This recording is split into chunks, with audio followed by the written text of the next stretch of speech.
The CNBC app. Global market news in one place. Customizable sections and personalized alerts. Stocks tracking, interactive charts and market insights all in your hands. Stay connected. Stay informed. Download the CNBC app today.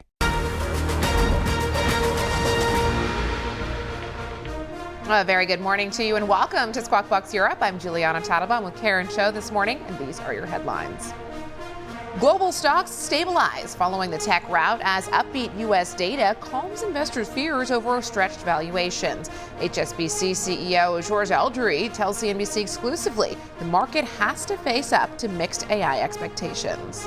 Could be 3 to 5 years before these benefits start to land. So therefore, when I look at the investments being put in AI versus the benefit realizations, for me, there's still a conundrum we need to solve.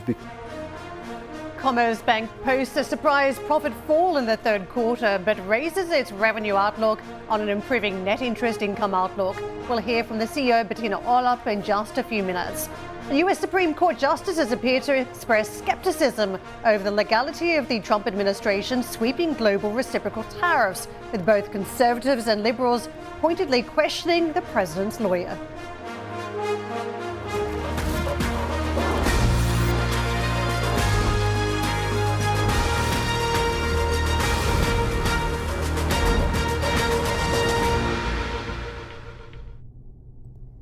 We're setting up for a very significant corporate day here in Europe. A ton of earnings already crossing the tape, from AstraZeneca to the likes of Commerzbank, and we've got shipping companies, a whole host of companies to look at. But front and center, I think, is the cover we saw overnight on Wall Street. The AI bubble bursting has been a huge concern for markets, but we recaptured territory yesterday. That was a very strong feature. The data helping out too. We saw on the services sector that was stronger, and also on the jobs front enough to beat expectations. So a little bit of upbeat news. I think the one lesson, if you could pick one from 2025, it's been to buy the dip. And yesterday certainly adds to evidence that that trend is still intact.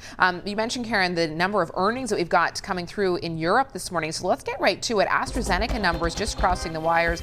These are the Q3 results from the pharma giant. AstraZeneca reiterating its total revenue and core EPS guidance for the full year. AstraZeneca is saying that Q3 revenue has come in at $15.191 billion US dollars. The expectation was for 14.77 billion. So looks like a significant beat on the revenue line. In terms of earnings, we're also looking at a significant beat on core EPS, 2.38 USD versus expectations of 2.29 or $2.29. AstraZeneca, many have said, has the strongest pipeline in the European pharmaceutical space, potentially in the entire healthcare space. So these are some really strong results. In terms of the commentary, Pascal Soriot, the CEO, in the results saying that the strong underlying momentum across our business through the first 9 months of the year sets us up well to sustain growth through 2026 and has us on track to deliver our 2030 ambition. So looks like at the headline level, certainly a strong set of numbers from AstraZeneca.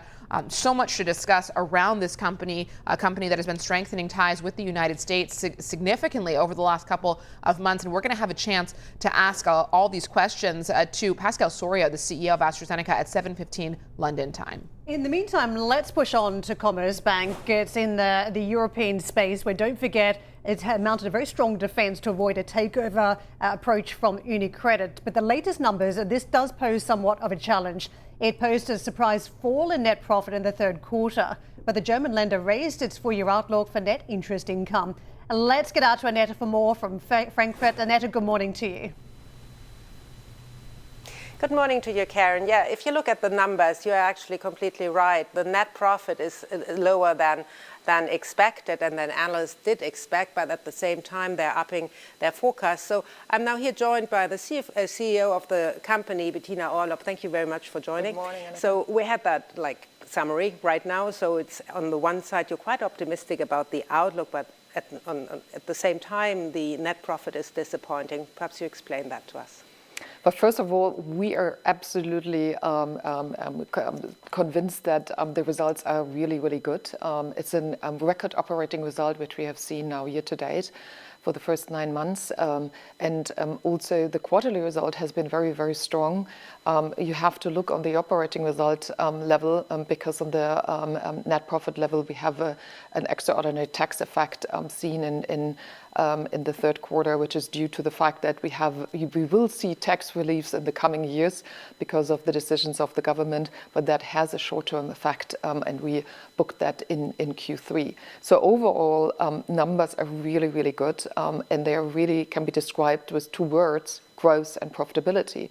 Because we have seen now year to date 11% growth in revenues, 13% in lending growth for corporates, and 8% overall for net commission income. And that translates into a very nice profitability because we have a cost-income ratio of 56%, which is 3 percentage points lower than our last year's number, and an ROTE of 10% before restructuring costs. So overall, we are very optimistic also for the year end.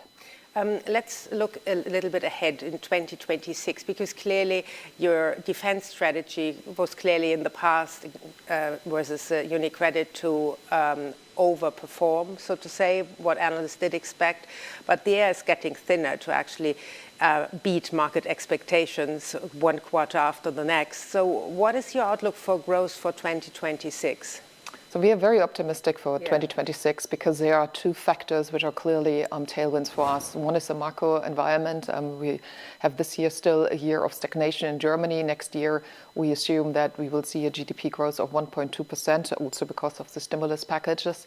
But on the other side, you see it also in NII, where we have already increased our outlook for next year from 8 billion, which was our original number, to 8.4 for 2026. So 2 factors which makes us very optimistic. Yeah, the optimistic growth outlook for Germany very much hinges on the fact whether the investment will come back to the country. Currently, it still seems like a standstill. So what is your assessment, and from perhaps also talks with your clients, are they willing to bring investment back to Germany?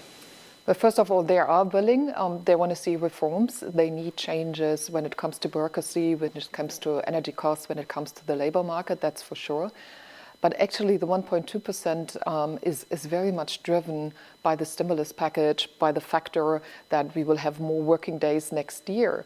So whatever comes as investments, hopefully as the sooner the better, will help us not only to probably even increase the number for 2026, but more importantly also for the years 27 and 28 and onwards. So yes, we need to see investments, but when it comes to the number 1.2%, that's very much related to stimulus and some other factors. I need to ask you about your largest shareholder, UniCredit. So is there anything new in the discussion with them? Not really. I mean, they're an important investor, and we treat them as an important investor. So we have regular interactions, but they are pure investor talks. Another big topic here in Germany, at least, is also investment in data centers. We've just read in a report that Deutsche Bank, for example, is hedging its exposure as well to loans to that sector. What are you doing in that respect? I mean, we are also, we are always at the side of our clients. Data center in Germany are difficult because of the energy situation. Let's be clear. But we need to have data centers also in Germany, in Europe, to become also more independent from some other regions.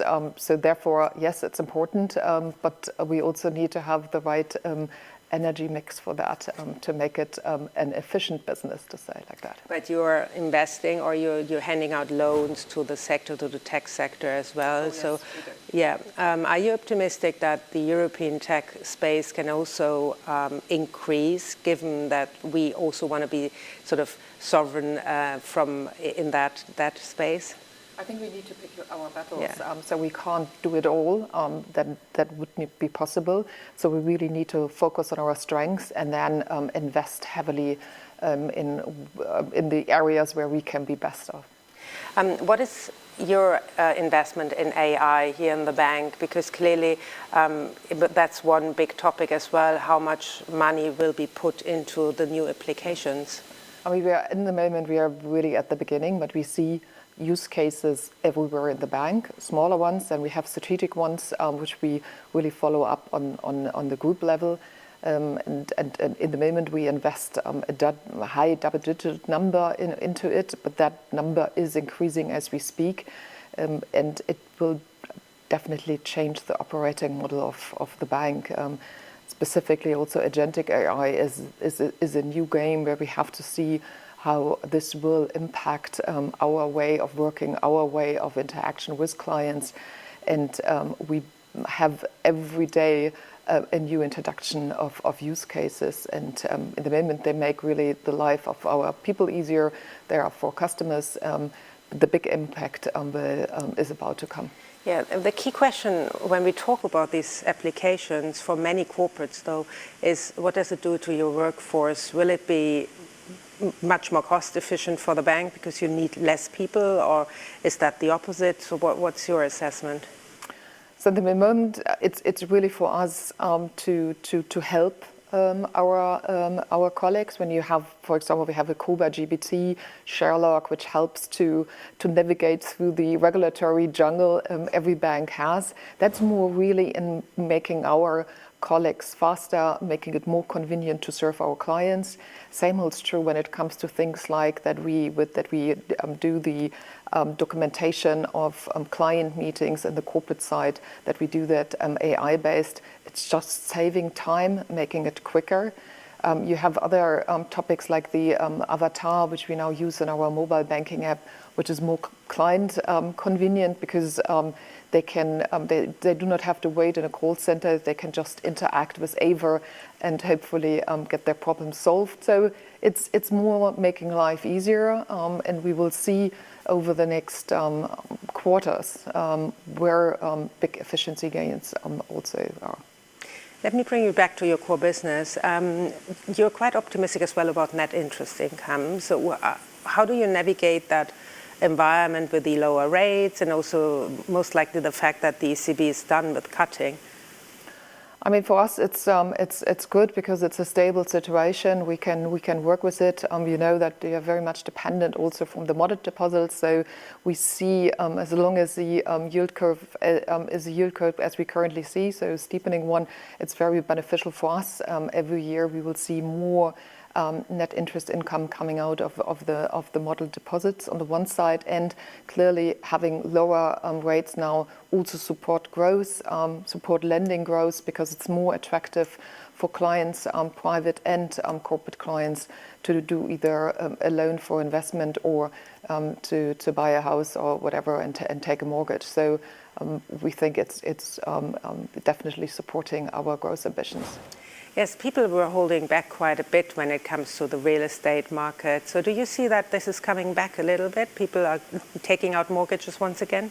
Yeah, definitely. I mean, you have seen that the price erosion has stopped on the one side, and you see also that mortgage activity has picked up. We are actually back to pre-COVID levels, which is good.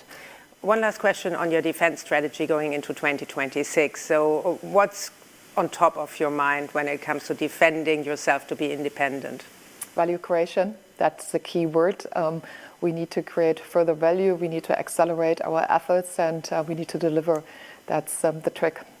Bettina, thank you very much. Thank you. So with that, guys, I'm sending it back to you. The pre-market indication very early did show a little bit of a negative tendency, but that could turn around once the market is opening. Annette, we appreciate your expertise on Commerzbank. Thank you so much for bringing the interview to us. Ahead on the show, AstraZeneca tops revenue forecast for the third quarter. We'll speak to CEO Pascal Soriot next. Plus, we'll preview the Bank of England's latest rate decision due at 12 London time today. And Maersk raises the lower end of its guidance, but warns Red Sea disruption will continue for the rest of the year. We'll speak to CEO Vincent Clerc. That is also coming up soon.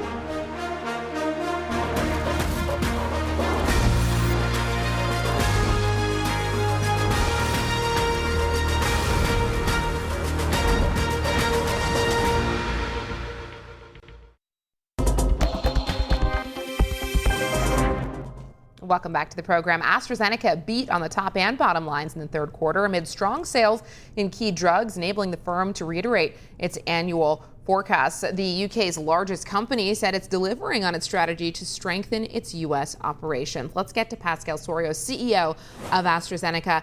Pascal, it's great to have you on this morning. I think investors in your stock are going to be pleased with today's results. It looks really strong across the board. It's sort of hard to find any holes in today's numbers. So I'm just wondering why you kept guidance unchanged when it looks like quite a strong, stronger than expected set of numbers for the third quarter. Yes, good morning, Jelena. Thank you so much for having me. Yeah, on the back of a very strong third quarter, our year-to-date revenue grew by 11% and our EPS is growing by 15%. So very, very strong performance across the world, across the company, across our various businesses. The reason we are not upgrading guidance is that, first of all, we have a range in our guidance, and we can always, of course, end up at the top end of the range. We will also have a few potential headwinds. We still are not totally sure when Farxiga will go so-called VBP in China. We have a number of risk factors, tenders in Latin America may or may not come in the fourth quarter. So we decided to be cautious and potentially over-deliver if everything goes well. A lot of sense, Pascal, and appreciate the clarity. You've been a busy man over the last few weeks, Pascal. I'm sure many of our viewers watched you speaking alongside President Trump in the United States, and you've made significant headway in terms of Astra's relationship with the U.S., which I think is no easy feat for any CEO that's watching the program this morning. What's been key to building such a fruitful relationship with the U.S. president? Well, I think it is really a question of understanding that the world is changing. The world is changing because there are new technologies that are actually enabling us now to see potential cure for a number of diseases. But also geographies, large countries want their products manufactured, these products manufactured in their country to have independence of supply. But they also want fairness across the world. And that's what President Trump wants. He wants to rebalance the cost and risk of innovation in our industry. And that's what he calls equalization. He wants to make sure that wealthy countries pay their fair share of the cost of developing those fantastic medicines that can save lives. And so we understood this and we agree with that. And so we've been pursuing a strategy of investing in the US so we can manufacture all of our products in the United States. We're investing in R&D in the United States because that's where a lot of innovation takes place. And we're also agreeing that the cost of innovation and the risk associated with it should be rebalanced across wealthy countries. Pascal, we've been long given the line by the pharmaceutical industry that the cost of drugs in the United States goes into fueling the R&D cycle. And we can see it's been a very strong cycle for you in terms of clinical trials in the latest numbers. But what is the cost short term as you reach out to the US and close the gap with some of those expectations that President Trump has had from the industry? Well, I mean, I think essentially the goal of President Trump is to see the cost of medicines in the United States decline over time, and the cost of these products in wealthy countries go up a little bit. So that's, you rebalance the cost across wealthy countries. That's what he called equalization. And so what we agreed to do was to address the 4 points in his letter and offer an immediate reduction on our prices for Medicaid. Medicaid is the insurance in the United States that cover patients who are disadvantaged. So we felt we needed to provide immediate relief to those budgets that are paid by states.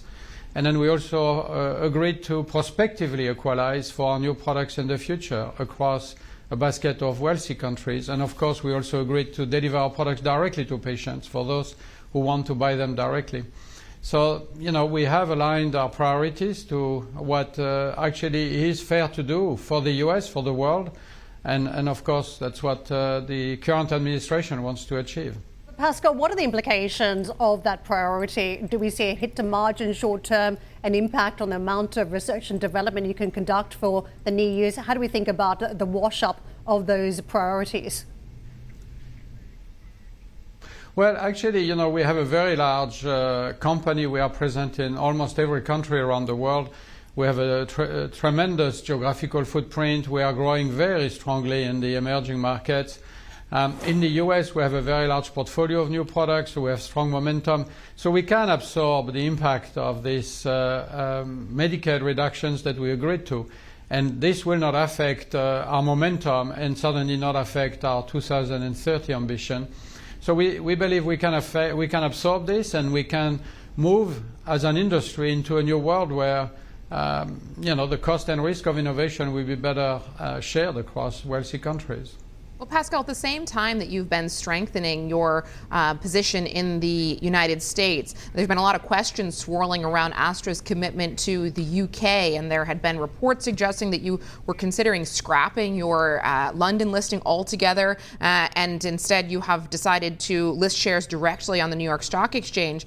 What made you decide not to do away with the UK listing, and what is your biggest gripe with the UK right now? Well, there's no specific gripe with the UK. It's really a question of Western wealthy countries investing in the health of their populations and investing in life sciences.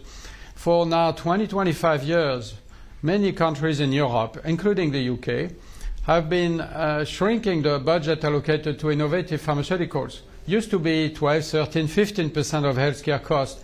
Today it's down to 7-8%. In the UK, 7% of total healthcare costs go to innovative pharmaceuticals. And it's a real problem. It's a problem on two fronts. One is patients who could benefit from drugs, medicines that can save their life are no longer accessing those medicines. And the second problem is that these countries fail to attract investment in life sciences. And if you look at the UK in particular, it really is a shame in a way, because there is a tremendous academic network in the UK, very strong fundamental science. The question now is the UK needs to attract the investment that will turn this science into reality for patients, but also economic growth for the country. And so, a better environment needs to be created to generate access for patients, but also attract investments from pharma companies to drive this economic growth. Pascal, if I can tackle the same conversation point from the US lens with this direct listing, which is slated to go ahead by February when we see those ADRs replaced and you harmonise the share structure. What's the feedback been so far from US investors that may be looking at bulking up with AstraZeneca stock? What are you hearing so far? Well, first of all, I'm sure you've seen the vote of our shareholders. We received 99.4% support from our shareholders for this listing in the US. The goal there is actually to access the liquidity in the US stock market. The US financial markets, capital markets, are the biggest in the world by far, as you know. And it's important for a company like ours to be able to tap into this liquidity and these financial markets, which you cannot do as well with ADRs. There's nothing wrong with being based in the UK. We are very happy being based in the UK. We decided to maintain our head office, our headquarters in the UK and our domicile. But we need to tap into these financial markets, and we hope it will enable us indeed to support our growth over the next few years and get access to a bigger pool of money moving forward. We haven't touched on China yet, Pascal, which is another major market for AstraZeneca. And alongside investing in the U.S., you've obviously been putting billions to work in R&D and in growing the market in China. How's the business doing there? And how would you characterize your commitment to China as you do ramp up ties to the U.S.? And we know, of course, the relationship can be a little bit fragile between those two nations. Our philosophy, our mission is really to follow the science, follow the innovation, tap into the innovation and turn it into solutions for patients. And then so the biggest pool of innovation is in the US, but China is ramping up innovation very, very quickly. And so we are very large in China. We've always invested a lot in China, and we will continue to invest so we can tap into that innovation and bring it to patients around the world, but also so we can bring medicines to the growing population in China that need and can benefit from our medicines. We are the largest pharmaceutical company. We're still doing well. Of course, we are facing patent expiries of older products, like we've faced those in Europe and in the US before. But we are very committed. We are growing. We've just invested in a new R&D center in Beijing. So we'll now have 2 in China, in Shanghai and Beijing. We'll have also 2 strategic R&D centers in the US and 2 in Europe. So China remains a very important market for us in terms of supplying our medicines to patients, but also sourcing innovation and collaborating with the fantastic biopharmaceutical companies that are emerging in the country. Pascal, let me just squeeze in a quick question around organic and inorganic growth, because cracking pace is what you've set around the phase 3 clinical trials, an unprecedented 16 positive phase 3 trials so far this year. But at the same time, competitors are consolidating around you. I just did a quick scan, about $60 billion of deals in the pharmaceutical space just in recent months. Are you seeing yourself as a potential acquirer in this space, or do you really want to focus on some of the R&D that you're already working on currently?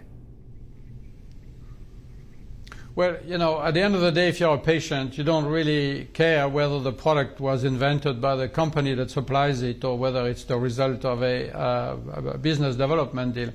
So basically, we focus on our own internal research, and we have tremendous teams innovating new products. But we're also constantly looking at what we could do from a BD viewpoint. And that's why China in particular is very important. Both the US and China have a lot of innovation to offer. We've done many business development deals. And then what we bring is our capabilities in development and commercializing these products around the world. If you look at the 16 successful readouts, clinical readouts this year, it's 16 out of 18. So our success rate in phase 3 is very high. And it's very high because we have tremendous teams. We are able to select products that have the best chance to succeed in phase 3. And we also have strong teams that design very smart clinical trials, so we can actually bring those medicines to patients. So that's really what we do. We balance internal and external innovation.